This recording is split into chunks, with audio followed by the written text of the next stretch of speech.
Hey everyone, I'm Mind, and this is set number 71500, Nightmare Shark Submarine from the Summer 2025 LEGO Dreams Wave. This set contains 1,413 pieces, 5 full-size minifigures, and 3 of the smaller Dreamling figures, and it will retail for $149.99 USD or €139.99 Euro. This set does not officially release until June 1st, 2025 in most parts of the world, or August 1st, 2025 in North America, but it was gifted to me early for review by the LEGO Group through the LEGO Ambassador Network, but of course all opinions expressed in this video are entirely my own. Now, this is a LEGO Dreams set, and just like all LEGO Dreams sets, this set does have an alternate build. I will actually be covering both builds in this video, so make sure to watch it all the way through if you want to see both. And if you're enjoying this kind of content and you want to see more, make sure to leave a like on the video and subscribe to the channel if you're new. Liking and subscribing does a ton to help support me in the channel, and also helps YouTube to show you my videos more often. So thank you all very much for the support, and now let's get into the review. So here's the Nightmare Shark Submarine, and I think it's just weird that this set exists. It's essentially a remake of the very first LEGO Dreams flagship set, the Nightmare Shark ship, that was in the first wave in 2023, and I think that's a great set, one of the highlights from this theme. So now 2 years later they made a new version of it. It's a submarine instead of a pirate ship, so that's slightly different, but it's a very similar thing to like Ninjago remaking the Destiny's Bounty every few years. To me though, at least personally, it feels like it's way too soon for this. It's only been 2 years. The original Nightmare Shark ship has only been off shelves for a couple of months, and I'm sure you can still find it in stores in a few places. So I really feel like this set doesn't need to exist right now, especially because after building it up, I feel like it's weaker than that original set. And that doesn't make this a bad set in a vacuum, like it's still a good set on its own. But if you've been collecting LEGO Dreams since the theme began, it feels so similar to something we just got not too long ago. I would have much rather they used the slot for a completely original idea rather than a remake of that set. That being said, the alternate build is at least a little more unique, so I'm excited to cover that later in the video. But for now, let's take a closer look at everything that's going on with the original form of this set. Starting at the head of the submarine, it's got this very recognizable shark shaping. If you're not familiar with this wave of LEGO Dreams, the whole thing is like a video game theme, so you're going to see circuitry all throughout, little pixelation all throughout. And again, to me personally, I've never been a huge fan of like video game themed merchandise. I do like video games, I've been playing them since I was a kid, but even back then, I was never a fan of things that were just vaguely video game themed.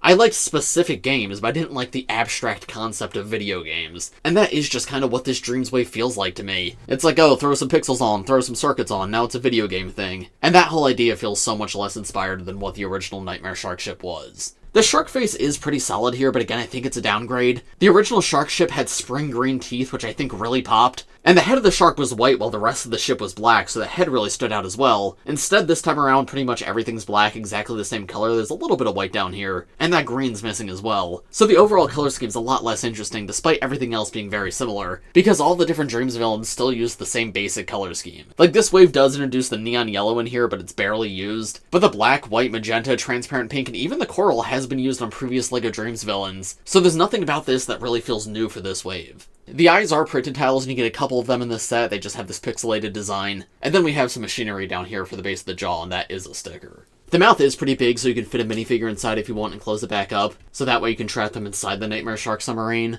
And then there is actually a play feature that ties in with the jaw motion. You can see there's 2 spring-loaded shooters inside here, but the way you actually launch them is different than some other sets. If you open the jaw completely, that'll actually cause them to shoot out.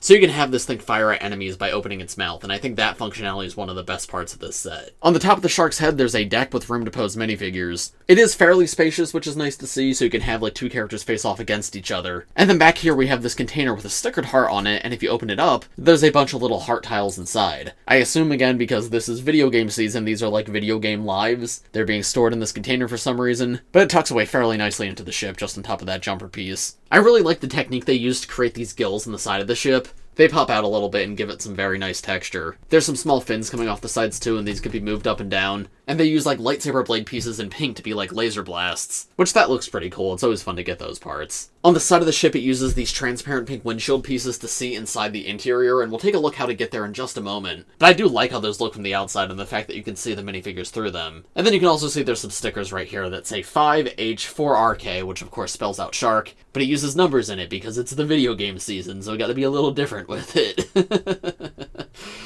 And those stickers are the same on both sides. Above that is where the submarine theming really comes in. We have the Cyberbrain up here, which I think is the main villain of this wave. Dream Season 3 has not released yet at all, I don't believe, at least as of the time of me recording this. But these guys come in lots of sets, and it looks like it's piloting the ship. At the very least, it's something big and important. This is a molded part that was introduced earlier this year, and it comes in most of the sets. And that printed transparent red tile that it has in every single set is also still here. But yeah, I like how it looks like the brain is piloting the submarine while simultaneously being like a periscope with this tube coming out the top. And right behind that, we have a whole bunch of like wiring and screens and technology. You can see we've got these glitched skull faces right here, this power symbol, which I believe is also on some of the villains from this wave. At the very least, the Zero minifigure uses that. These wiring pieces in magenta are quite cool too. I believe they are the same ones that were introduced in January, but that is a LEGO Dreams exclusive part, which I feel like could also possibly be useful for mocks and whatnot. Very similar but slightly different, like glitched screen effect stickers on this side. And then for minifigures to get inside the submarine, there's this door right here that opens up, and this entire front section can fold down as well. And inside you can see there's like a 5x4 area of studs for minifigures to stand. Kinda hard to fit the camera in there, I might rotate that in post. But you can see there's a stickered console piece right below where the Cyberbrain is, so if a minifigure's inside, they can use that to help navigate. And then this entire section can also be fully removed, and that gives you access to the rest of the interior in the body with those transpink windows. Inside of here you can see there's two different steering wheels, which I imagine are meant to be some sort of valves. Maybe that's how you control the pressure in the submarine or something. But aside from that, it's mostly just minifigure space. The upper section can slide back in fairly easily, it just connects on a few studs. There we go, we have it all put back together. A couple more things I didn't mention, there's some antennas coming out the top right here, as well as a little radar dish. And then also one of the most interesting parts in the set is this giant transparent pink blade. Now that blade piece is the one that was first introduced in the second Ninjago core wave. It was in Zane's Ice Dragon creature in transparent light blue as well as gold, and then it's been reused in a few other sets but only in gold. So this is an all new recolor for this set. If you're a big fan of Ninjago crystallized, or at the very least the crystallized aesthetic, this is a great piece to use for crystallized mocks, and you do actually get a total of 3 of it in this set, 1 right here and then 2 at the tail. This is also the first time this piece has appeared outside of Ninjago, so it's always cool to get new recolors in different themes. And I feel like this is a useful one too. It looks really nice on this build. On the side of this section we have turrets on each side. These have little stud shooters on them, you push down on them, studs will shoot out.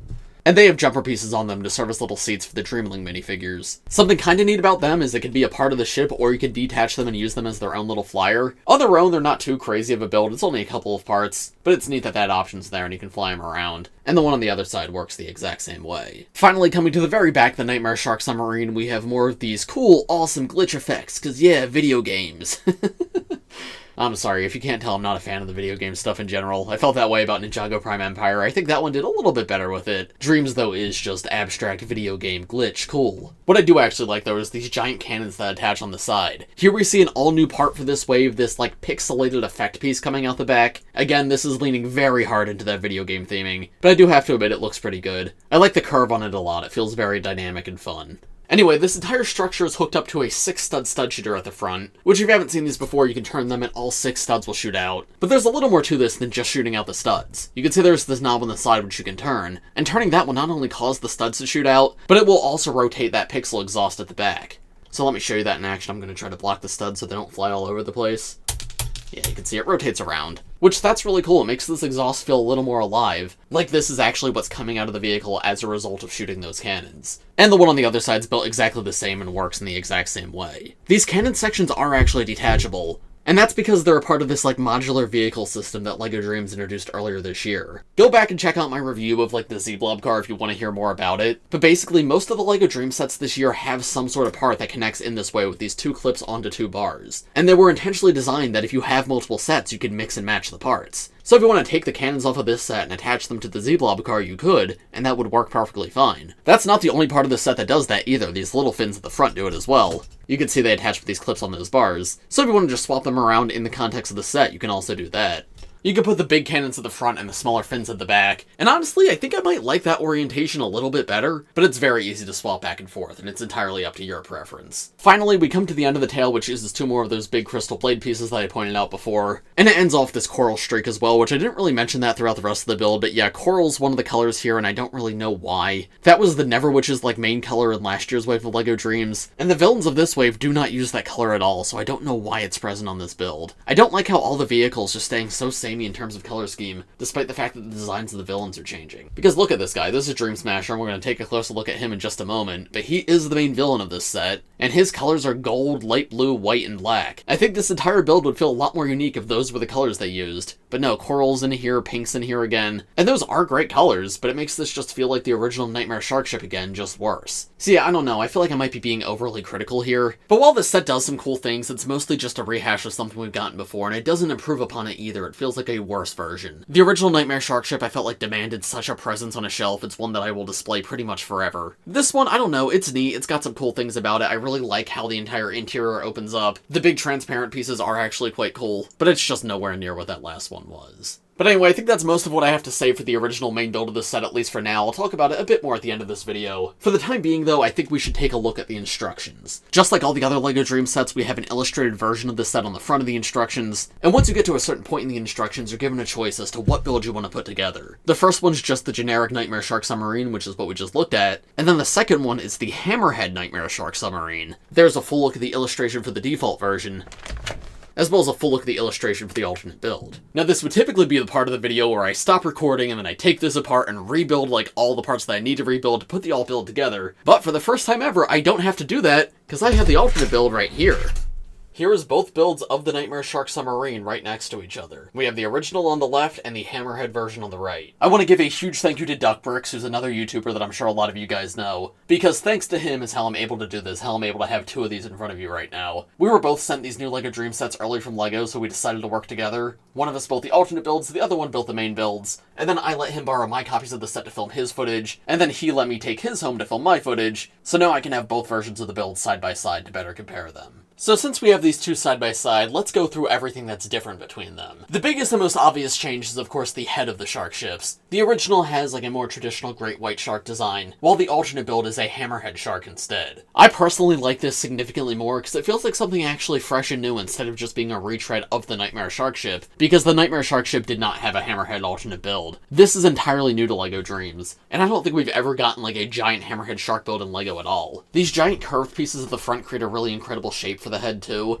and I love that they still have those same eyepieces on the end, it's just so perfect. This improves the set significantly for me and makes me like it a lot more. However, the head is not the only thing that changes in the build. You can see there is now two giant turrets on the deck. These can spin around 360 degrees. There's a jumper plate where a Dreamling minifigure can be placed, and you can aim them up and down, and if you spin this, that'll actually shoot those studs out. And both of these operate in the exact same way. This covers up a good bit of the deck from the original build, though that crate with the hearts is still in here. For reference, here's how that entire area looked on the other one. So there was more room to pose minifigures here, but a lot less going on. The structure in the center that had like the antennas and the screens and everything is done very differently in this build too. Now there's two very tall antennas in the center, and that crystal blade piece is no longer here, rather it's on the back. Instead, those pixelated smoke pieces are used as like smokestacks. And those same stickered screen pieces are still all over the build, though they no longer have that like wiring connecting them. There's still turrets on the sides that can detach as flyers, however now they're shaped a good bit differently. They're a little bit larger with a transpink windshield at the front, but they still have the two stud shooters on the side. I think this looks a little more like an actual flyer though. And I like these white platforms on the ship for them to land on. There's this door at the base right here, which you would imagine is used to get inside the ship. However, that's just for looks, because you can't actually open that up. If you take it off, it's just studs underneath. But just like on the other build, this entire section can still come off, and that gives you access to the inside, which is still done in the exact same way. Finally, the entire tail structure at the back is mostly the same. As I mentioned, one of those crystal blades was moved over here, but the bigger thing is those giant cannons on the side are now completely gone because they were moved up to the front. Instead, it's just completely open there. It still has the attachment point, so if you have attachments from other sets that you want to put here, you very easily can, but there's nothing that's supposed to go there by default. Now, you might be wondering where the Cyberbrain went, because that is like one of the main villain things in this set. It was piloting the original version, and now it's just not in the alternate build. It actually gets turned into a little side build with this version. It's now this sort of like squid. It uses those wire pieces to be tentacles. Those teeth in the center look really cool, and I like the sort of brick-built eyes on the side. Then there's that printed face tile that I pointed out earlier in this video and came in all the sets earlier this year, and the individual tentacles can be posed if you want. There's also a disc piece of one of them to attach to a minifigure to kidnap them. So here's how it looks taking the Dreamer figure in this set. I think this is a great use of the Cyberbrain piece. It kind of reminds me of like the villain robots from The Matrix. I know they have a name, I forget what they're called. But yeah, they're these giant like floating squid things. And since this entire wave is very like tech digital based, it it very much gives me those vibes. So actually a pretty cool little build. I'm glad that they separated it from the rest. But yeah, between the two versions of this build, I think the Hammerhead Shark is a much stronger model. I still think it was way too soon to get any new version of the Nightmare Shark ship, especially one that isn't as strong as that last one. But the Hammerhead version at the very least feels like it's doing something a little new. And even beyond the Hammerhead design at the front, I think the rest of it's more interesting as well. I do like the upper structure on this version, but I much prefer the turrets on this one. The smokestacks are a really cool effect. And the giant cannons at the back would have been nice, but I feel like they're definitely not needed. This version feels a lot more complete. But let me know in the comments, of the two, which do you prefer? And now let's take a look at the minifigures that come in this set.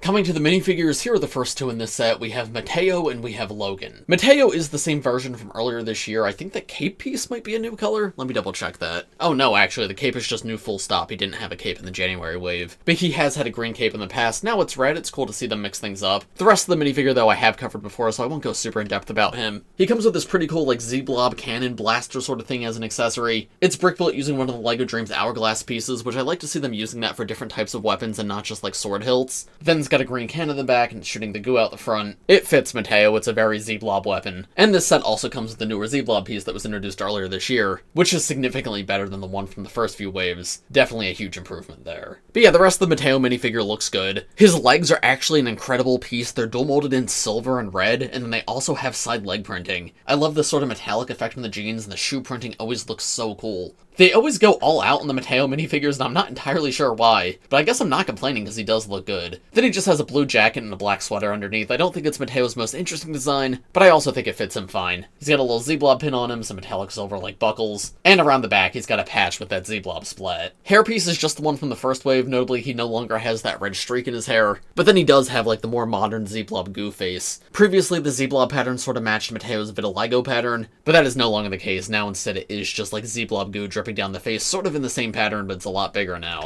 And that's the same case in the alternate face where he looks a lot more confident.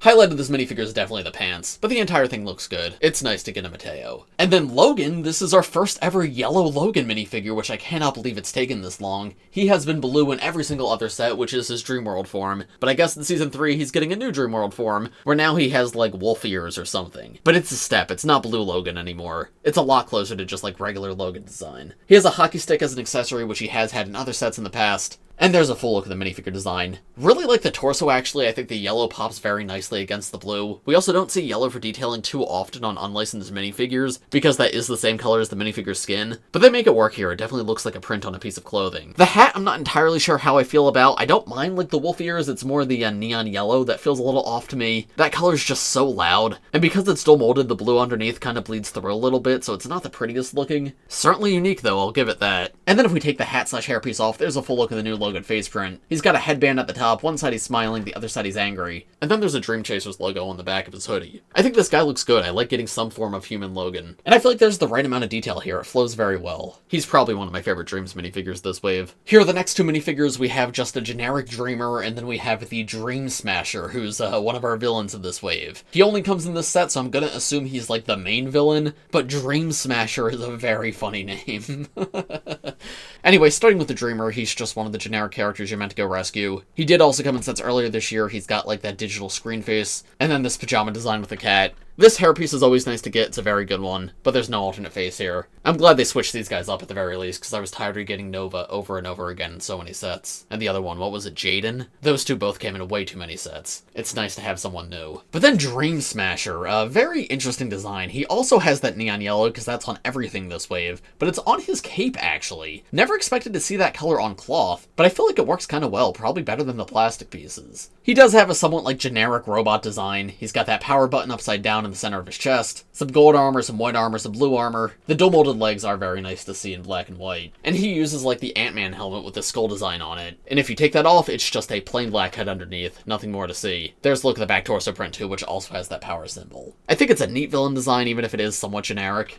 But he is a cool exclusive to get in this set. Personally, I think he's one of the weaker villain designs of this wave. I really like both 0 and 1. But this guy's neat at the very least. I like his cape. Probably the most exciting minifigure in this set, though, at least for me, is this one right here. This is Astrid, but she's in her, like, Dreamworld avatar design. Astrid was a character that was introduced in LEGO Dreams Season 2, and we did get her in one set, but it wasn't a very accurate minifigure. It was her in just sort of, like, normal school clothes, and she had a very generic, like, LEGO City face and LEGO City hairpiece. It didn't feel like it properly represented her character that we we saw in the show. This one, though, is a huge improvement over that. She still has that same golden wheelchair, which is an amazing part to get. I like the jetpack that she has here with like these sparkly blue cone pieces, and her accessory is the sort of like pickaxe staff that also uses that hourglass hilt in there. But then if I remove all of that, you can see the minifigure a little bit better. And I think she looks amazing. Kind of gives off like Monkey Kid vibes. I could see this being a Mei suit if you added in a little bit of bright green. But I think it has a very elegant look to it. It uses metallic blue, which is one of my favorite LEGO printing colors. It seems like it's probably supposed to be a spacesuit design, which that's neat. It sets her apart from the other Dreams protagonists. And then she has what I believe is an all-new hairpiece with like a molded crown on it. With the color of hair they chose too, this gives off like LEGO Elves vibes. But yeah, phenomenal design. I love the way it lays over her shoulders. And you can see a little bit of the hair peeks through the crown at the top. It looks to have a microphone here too, I guess, for if she's up in space. Taking that off, there's a better look at the face print, and unfortunately that is just a generic face. I think it fits her better than the previous one they were using for her. But it's a little odd to see them give her an entirely new torso, an entirely new legs, an all-new molded hairpiece, and then just use a generic LEGO City face. Would have liked something new for her instead, but I guess this face works well enough. And the back torso print is so good too. That metallic blue is a lot more prominent, and I love how that gold just ties it all together. Very, very nice minifigure. Absolutely redeems the one from last year. And finally, to end things off, here is the last 3 figures in the set, the 3 little Dreamling figures, the Cyberlings. And these 3 are all exactly the same. They have the same helmet piece, same face print, same torso design, and the same accessory. These guys also came in the January sets, so they're nice to get again, especially so many in one set. Their helmet piece is incredible with like this pixelated head crest, and I love the dual molding of the white and the gunmetal gray. But yeah, I don't have a ton to say about them because I've already covered them, and there's so many. There's a look at the back head print, as well as the front face print with the helmet removed. They're a nice generic army. I like that they've become a little more common, but they are relatively simple designs. And so, overall, what are my thoughts on this set? Would I recommend it? Well, to most people I'd say no, I probably would not. And that's not even because it's a bad set. I just think the original Nightmare Shark ship is the same exact thing, but better. If the Nightmare Shark ship was like a 10-year-old set and you couldn't get it anymore, I'd say like, oh, this is a spiritual successor. But it's not. It's a 2-year-old set that just retired a couple months ago. You could probably still find it out there if you want. So if you really want a LEGO Dream Shark ship, go get the Nightmare Shark ship. It's a much better set. I like the colors more, I like the design more, and honestly the minifigures are more interesting too. All of that being said, I think the set is fine on its own. If you're a huge fan of the LEGO Dream show and you don't mind potentially having 2 Nightmare Shark ships, I'd recommend at least building the alternate build because that feels a bit different. But I just can't help but feel like this is a set that released too soon and does not need to exist at least at the current time. In terms of price, it's okay, maybe a little bit overpriced, but it's not the worst I've seen. Very similar to that previous Nightmare Shark ship. And minifigure selection is pretty good with 3 exclusive minifigures. Logan, Astrid, and Dream Smasher are all only in this set. But yeah, I don't know, it's a fine set in a vacuum. I think the Hammerhead build's kind of fun, but I just feel like for the price that they're charging, there's so many other better things you could probably buy instead. Even from the LEGO Dreams theme, just go get the original Nightmare Shark ship. So yeah, I think that's just my biggest takeaway, is this set slot should have been used for something newer, something better. Because even if they wanted to remake the Nightmare Shark ship, this did not do nearly enough to differentiate itself from the other one in a good way. It's pretty much the same color scheme, pretty much the same scale, just done a little bit worse, at least in my opinion. I don't want it to come off that I don't like the set, because I think it's fine. I just have a hard time seeing why it needed to exist. But anyway, of course, those are just my thoughts. Let me know what you guys think of this set in the comments below. If you enjoyed this video, make sure to leave a like on it, subscribe to the channel if you're new, and let me know in the comments which Summer 2025 LEGO Dream set do you want to see an early review of next. But as for this one, I think that's all I've got to say, so thanks for watching everybody, I hope you all enjoyed, and I will see you in the next one. Bye!